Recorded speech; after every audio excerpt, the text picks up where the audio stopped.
Olha só a transformação absurda de Vinícius Júnior. Vinícius Júnior apareceu ao lado de Virgínia Fonseca em um evento, mas foi seu novo visual que realmente chamou a atenção nas redes sociais.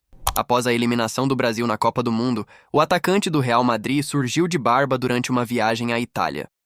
Nesta segunda-feira, o craque apareceu com um visual ainda mais chamativo em um evento realizado em Goiânia, ao lado de Virgínia Fonseca, e voltou a ser um dos assuntos mais comentados da internet.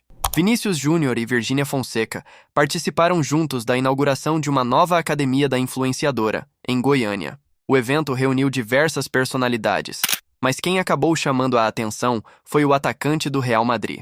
Antes, rumores sobre uma possível reaproximação já circulavam nas redes sociais.